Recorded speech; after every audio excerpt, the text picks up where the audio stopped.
Welcome to Independent Sources. I'm Bianora Vinca. And I'm Garry Pierre-Pierre. A birth certificate is one of the most important legal documents. It's used to apply for a social security card, a passport, a driver's license, and a multitude of government benefits. In essence, a birth certificate verifies who you are. That's why many Puerto Ricans are shocked to learn that they may soon face an identity crisis. On this edition of Independent Sources, we look at the controversy and confusion surrounding a law requiring Puerto Ricans born on the U.S. Commonwealth to get new birth certificates. We commemorate Women's History Month by highlighting recent studies documenting climate change and the gender gap. And we commemorate St. Patrick's Day with a profile of the Irish Echo, one of New York's major Irish newspapers. We'll have those stories and news of the week after this. The ethnic media is the voice of New York City. It is what is happening on the street, in the casas, in the barrios, in the community centers, in the schools. It is the voice of what's happening, and that's why it's important, because we can't begin to understand New York City and what we need to function as New York City without hearing from the ethnic communities.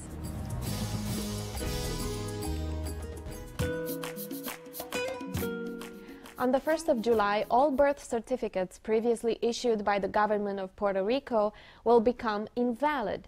An increase in identity fraud has prompted the government to require that those born on the island apply for a new, more secure document.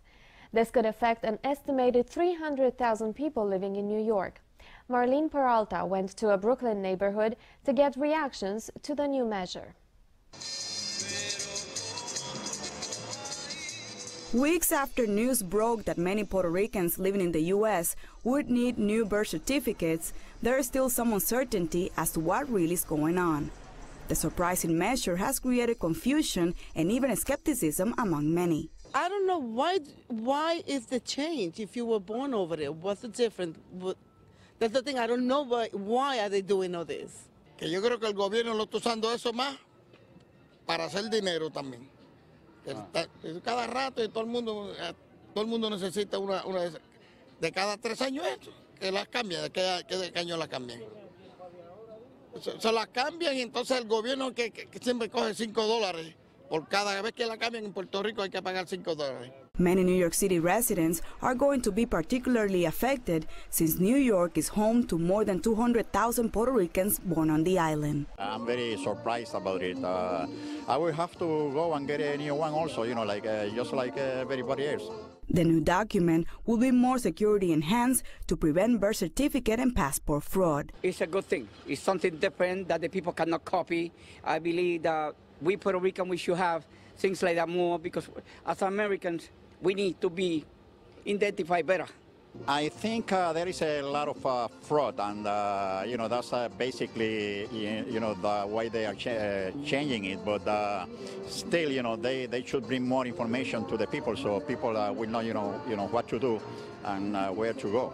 This is Marlene Peralta for Independent Sources. Well, Joining me to discuss the new birth certificate law is Luis Balzac of the New York Puerto Rico Federal Affairs Administration and author Ed Morales of Columbia University's Center for the Study of Race and Ethnicity.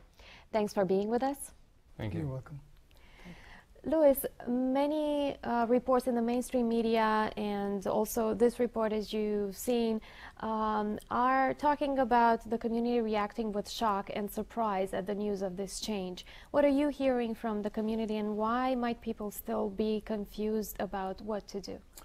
I will tell you that I've heard on both sides, some that are confused and some that are very supportive of what we're doing. And I can tell you that looking at some of the individuals that you interviewed, this is good news to all of them. First of all, the lady that said that she did not know why this is being done, the number one reason for creating this law is to protect her identity and the identity of any Puerto Rican born in the island. Any number of fraud committed with a birth certificate for Puerto Rico, any number is too large a number, because those individuals whose identity are stolen suffer from financial ramifications and credit and other negative things in their life. Also, I saw one of the individuals interviewed about the money situation. He was in Spanish, but I can tell you in English. He was concerned that we are collecting $5 for every birth certificate. Let me tell you, as someone who has the authority to give you information about this, the Office of the Government of Puerto Rico here in New York alone, we are the ones who help New Yorkers get their birth certificates, which, by the way, can be done from the comfort of their home. That addresses the other individual who was interviewed. Nobody needs to go to Puerto Rico. Nobody needs to rush. But they still charge $5 for it. Regarding the $5, I will tell you why this is very good for everyone. And I will speak as someone who was born and raised in Puerto Rico and lived there for over 20 years. As growing up there, I will tell you that my mom had to purchase at least 12 birth certificates because the church requested one, baseball team requested one, schools request one, and everyone wanted to keep one. Yeah, and this law will change the situation. What this law will do, it will clearly save money, because once you get one, the law includes very clear language that you're not to leave it behind. So you keep that confidential document. So it's $5, and you don't ever need to get another one unless you lose it. And you call this a false crisis, and you say that Puerto Ricans are being treated as second-class citizens. Explain. Well, the Federal Trade Commission in 2003 came out with a study that showed that 67% of identity fraud is done through credit applications, and you don't need a birth certificate to establish credit in the United States. So you don't even need a piece of ID other than a driver's license to open a bank account.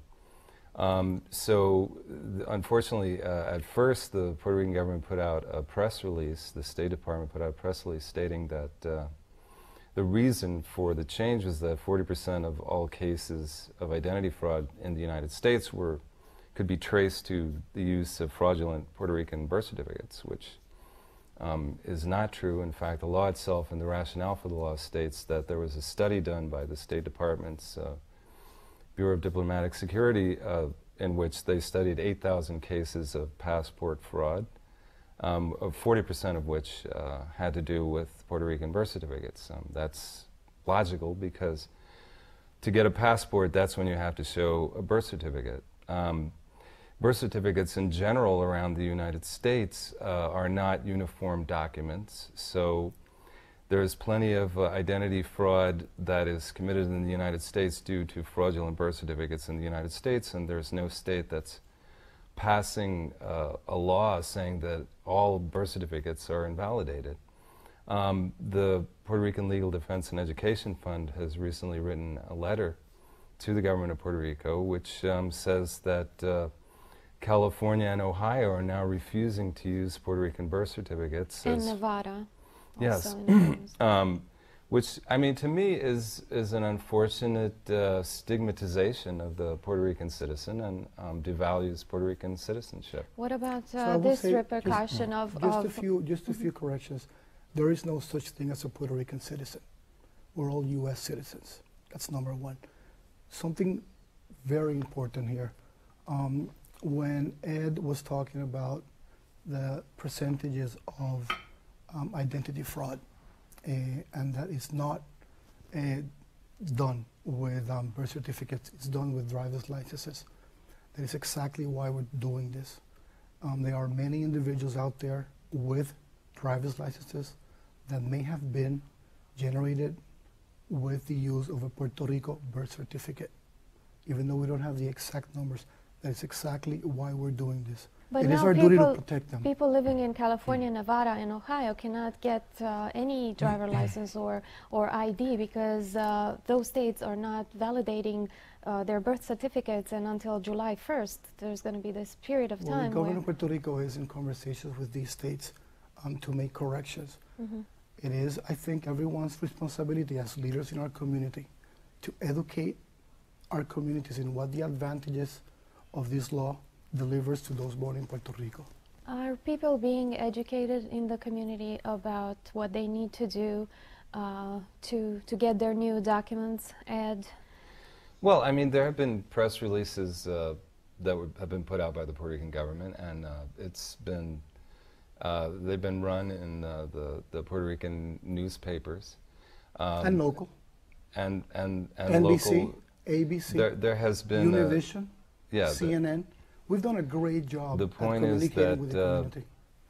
there's an increasing climate of questioning of Latino citizenship in the United States, and this provision comes at a difficult time, and I still think it's an extreme measure when you consider that the rest of the U.S. citizens are not being asked to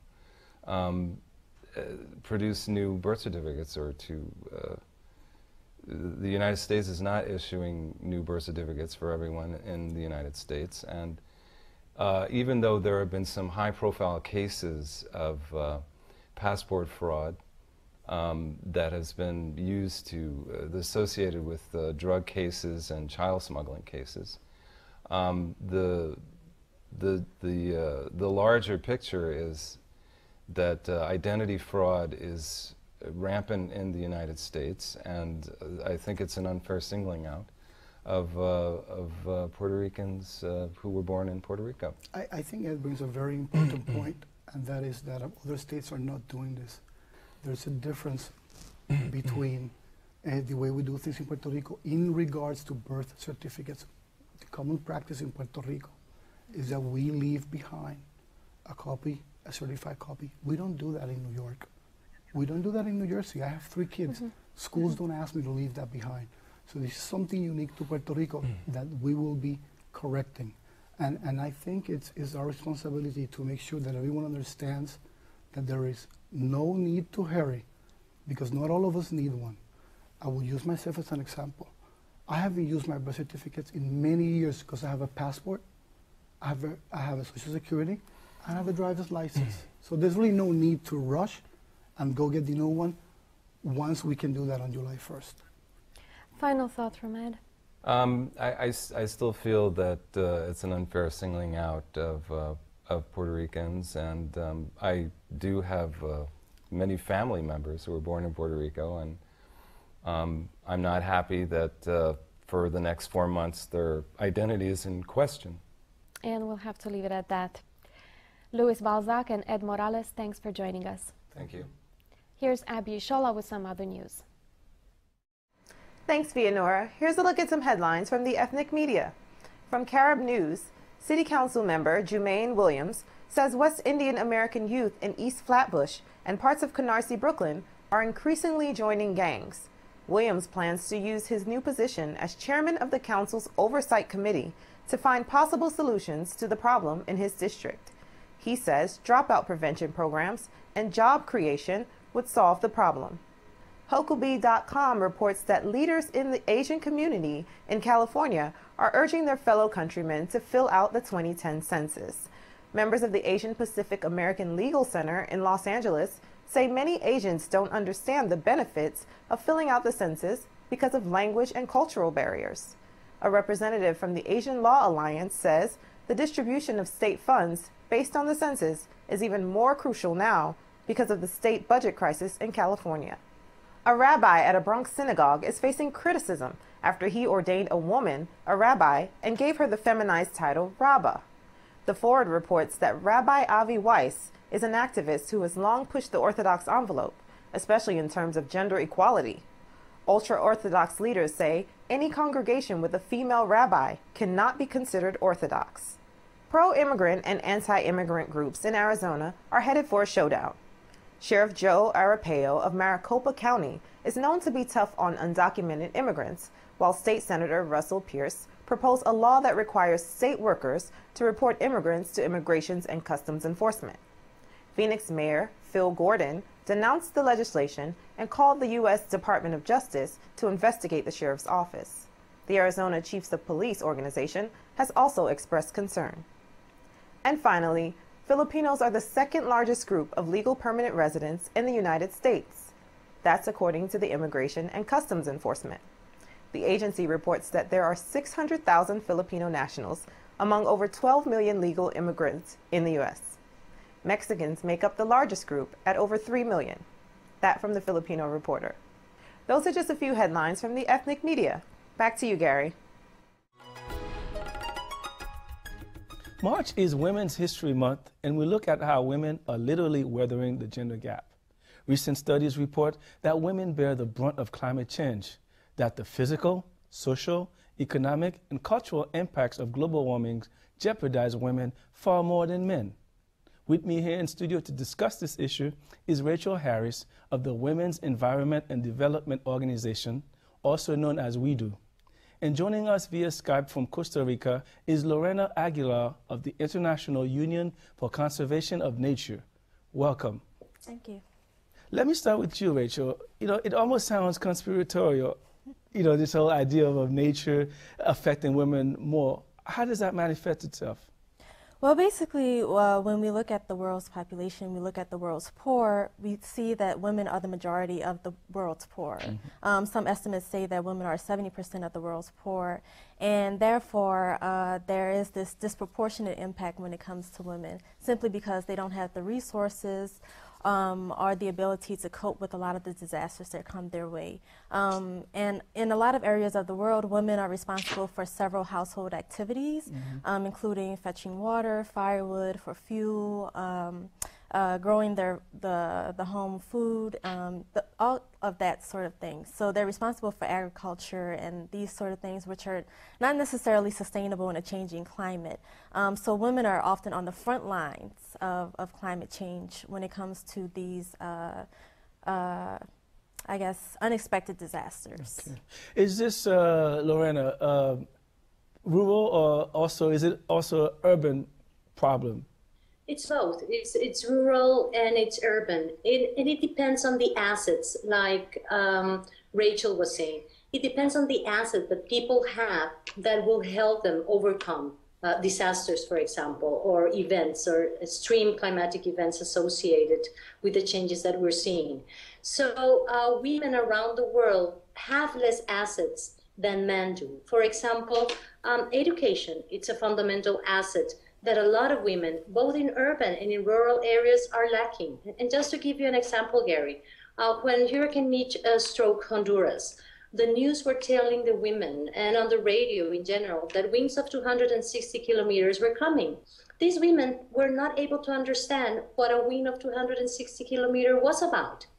They had not gone to school, they had never driven a car. So these assets that people have, the education, the capacity to rebuild your physical conditions are fundamental. And these assets are less both in women, in rural and in urban areas. Okay. Rachel, how are you and other organizations dealing with this issue, with this problem? Well, right now we're really involved in what's happening on the global level with the United Nations Framework Convention on Climate Change.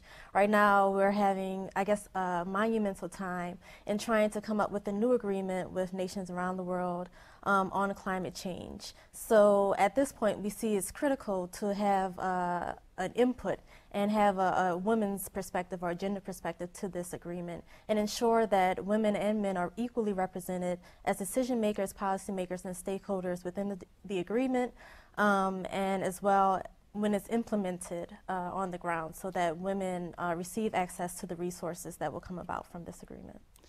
And Lorena, when you look at this, a lot of the aid workers, a lot of organizations that help women in the developing world are Western organizations that are supposedly sensitive to the needs of women. Why isn't more being done to alleviate this problem? First, because a lot of the times it is not recognized that women and men are being impacted in a different way by climate change. So what Rachel is saying, that bringing this knowledge to decision makers in this respect is fundamental. There is a lot of agreements that have been signed in relation to this, but putting this into action It's what is lacking at the national level. And that's the reason why, in addition to the work that we're doing at the international level, we want now to start building the capacity in those people that you mentioned that are implementing.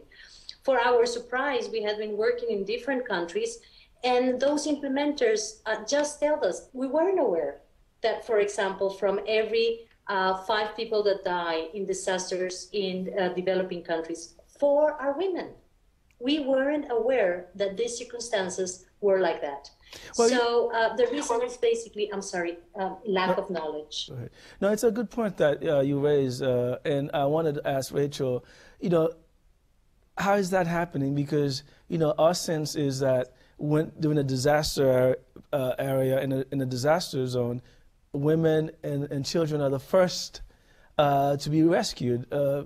Is that counterintuitive? Why is this happening? I was shocked when I read that as well. Well, I think it's because a lot of times in a lot of these disaster areas, they are comprised mostly of women and children. A lot of times men may be able to go out on their own and be able to or migrate off, and a lot of the areas that are hit by disasters or disaster prone are composed of women and children. So then when you see the news and when you see the faces of disaster, you do see a lot of women and children, and you may see a lot of them being rescued, but there are also a lot of women and children that are not rescued, that are often killed in these disasters disproportionately in disproportionate numbers to men, just simply because of the different roles that women and men are playing within the community. Well, Lorena, in Haiti, the international community, in distributing the aid after the earthquake, decided that it was going to give coupons to women, and because for reasons that you guys are we're discussing here right now. But that was criticized in some sectors in this country. What do you say to people who felt that it was discriminatory to give women the food coupons? Well, I would like to hear those people when the other thing is given, it's done the other way around, because they don't complain when it's given to men, and then you see men selling these products. So oftentimes people try to criticize the other way around, but we have to analyze why the other way around sometimes is the better way of doing things. When we have analyzed, and some of our colleagues have analyzed, food distribution, for example, in the hands of the women, reach the families more than what's being distributed in the hands of men, because a lot of men tend to sell the products that they get through the food distribution. Women are more conscious, and they tend to be more correct in knowing how many kids or how many girls and boys and what are the numbers in the family, so that food is distributed in a more equitable way. So again, we tend not to complain when we follow the normal channels, which sometimes do not produce the effects that we want. So why to complain when those channels are the ones that are being more effective and more sustainable? It's an issue that has to be raised here. Unfortunately, we're out of time, but we'll continue to follow this important issue. Rachel Harris of WEDO and Lorena Aguilar of the International Union for Conservation of Nature, thanks for joining us. Thank you. Thank you. We'll be right back. You promised me the world. Is this what you had in mind? Help EarthShare and its members restore balance to the world. Visit earthshare.org and see what you can do. EarthShare, one environment, one simple way to care for it. We mark St. Patrick's Day with a profile of the Irish Echo. The paper has been a bridge between Ireland and the U.S. since 1928. The Echo continues to bring Irish communities together, whether in Boston, Belfast, Dublin, or right here in Woodside. We end our show with this report by Vianora. People have passions and beliefs and commitments. Our readership is very committed to certain things, very passionate about certain things. And that emotive relationship is very important for a newspaper. We're not just a can of beans. There's something else. This is a human thing, very much so. It's almost like blood flows through a newspaper like this. The Irish Echo has been in existence since 1928. It was founded by Irishman Charlie Connolly, who wanted his paper to come into this world with a kick and a bit of a roar, says editor Ray O'Hanlon.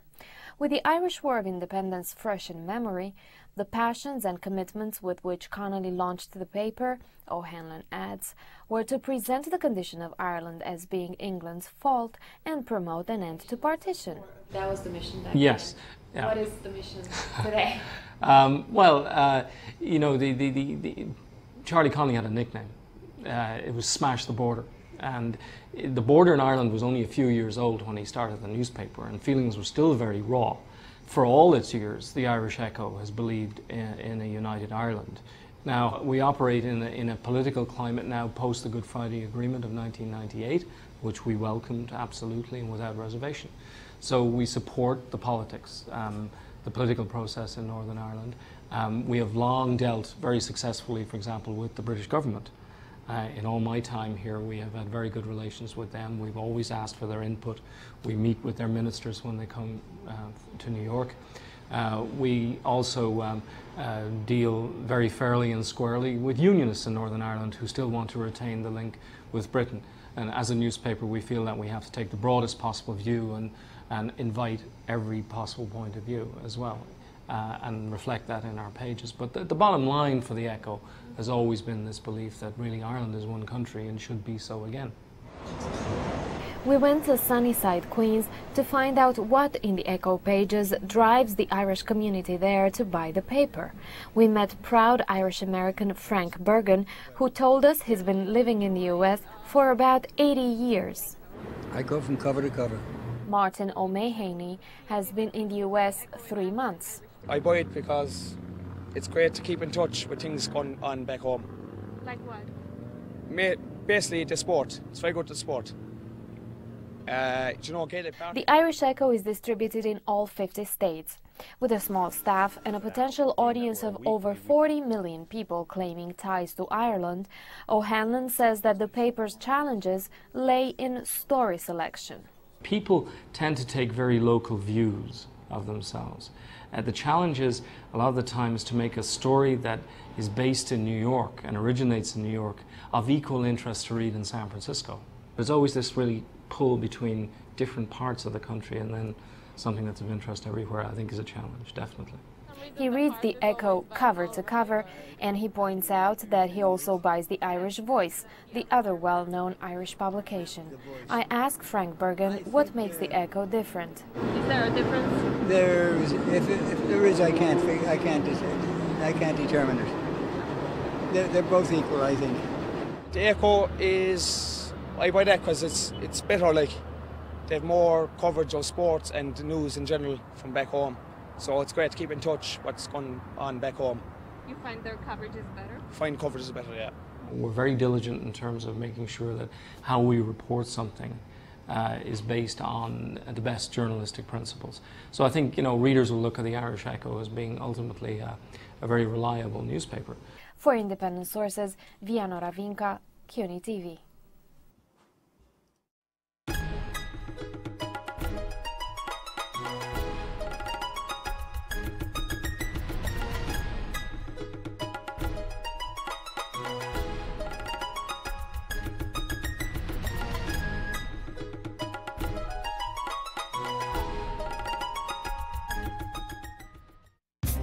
That's our show.